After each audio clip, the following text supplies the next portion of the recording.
Salam buat Bapak Ibu Saudara yang dikasihi dan diberkati oleh Tuhan Yesus Kristus dimanapun Anda berada saat ini.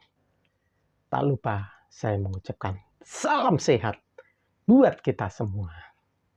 Kita adalah anak-anak terang seperti yang tertulis dalam 1 Tesalonika pasal yang kelima ayat yang kelima. 1 Tesalonika pasal 5 ayat 5. Demikian bunyinya. Karena kamu semua adalah anak-anak terang dan anak-anak siang. Kita sebagai orang percaya disebut sebagai anak-anak terang dan anak-anak siang. Kita bukanlah orang-orang malam atau orang-orang kegelapan. Tentunya kita nggak suka yang gelap-gelap.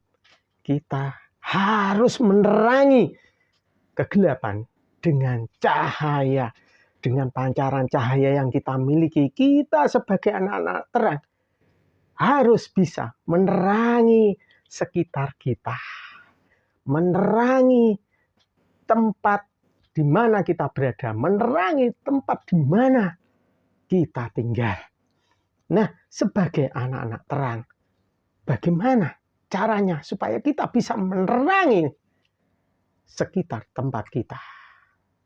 Tentunya dengan perbuatan yang positif. Tentunya dengan hal-hal yang positif yang bisa kita lakukan untuk menerangi sekitar kita.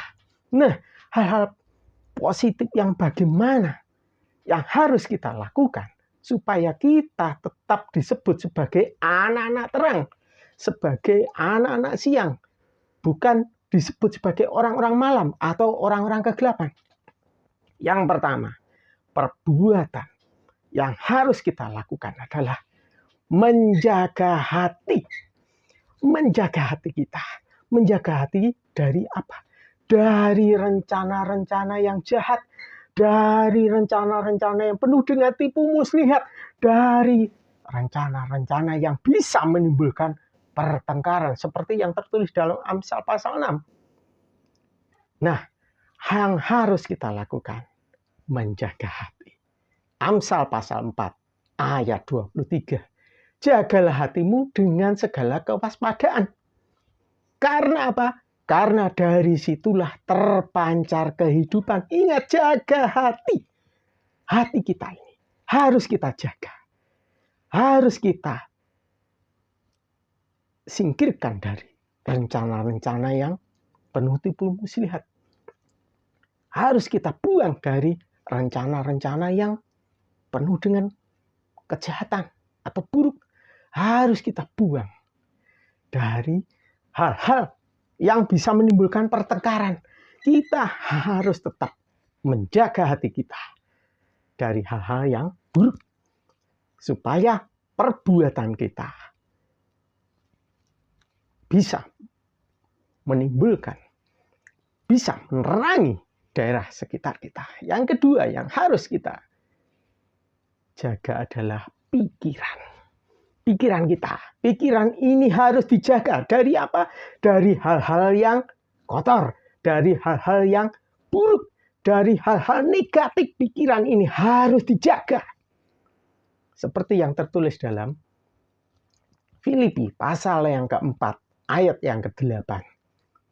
Jadi akhirnya, perhatikan saudara-saudara, semua yang benar, semua yang mulia, semua yang adil, semua yang suci, semua yang manis, semua yang sedap didengar, semua yang disebut kebajikan dan patut dipuji, pikirkanlah semuanya itu.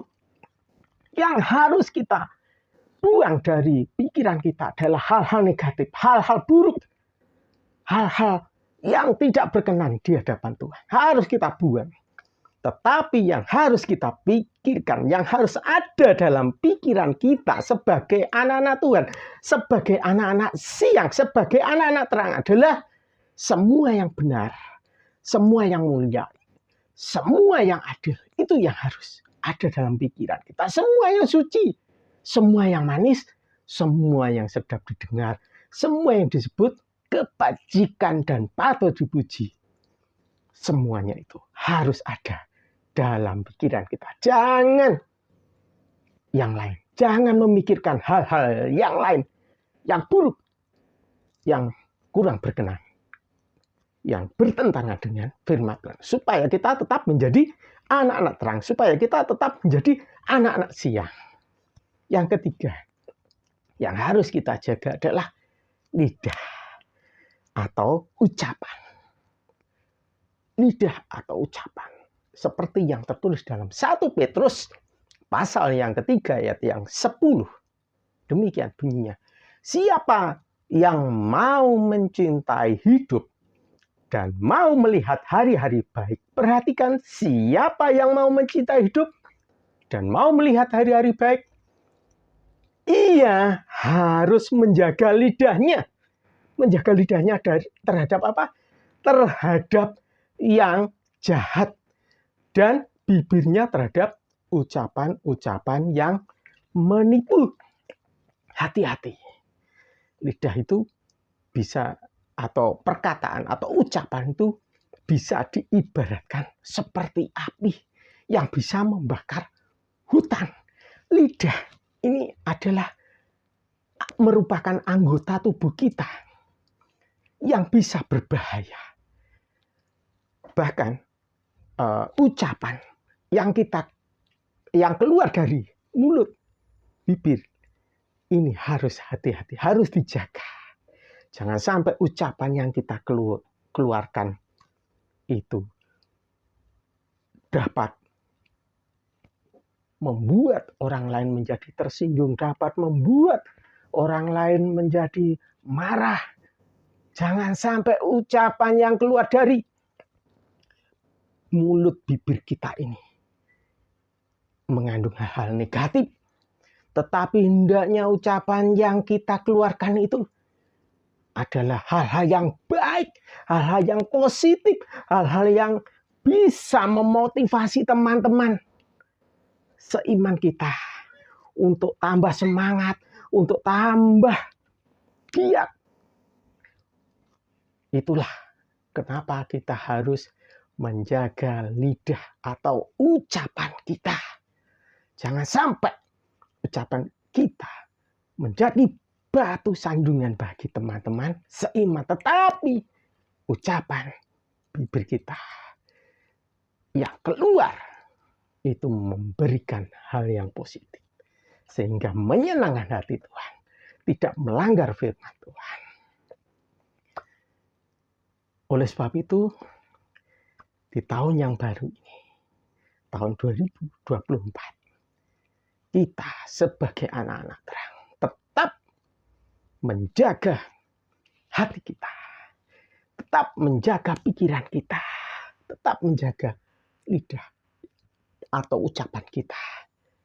Supaya di tahun 2024, kita yang sebagai anak-anak terang bisa memberkati semakin banyak orang-orang yang terberkati oleh perbuatan positif kita. Semakin banyak orang-orang yang terberkati oleh tingkah laku kita, ucapan kita yang positif. Sehingga nama Tuhan semakin tinggi, nama Tuhan semakin dimuliakan. Puji Tuhan, tak lupa kami mengucapkan selamat tahun baru 2024. Kiranya di tahun baru ini kita ditambahkan rezeki oleh Tuhan. Kita lewat perbuatan kita sebagai anak-anak terang menjadi berkat bagi banyak orang.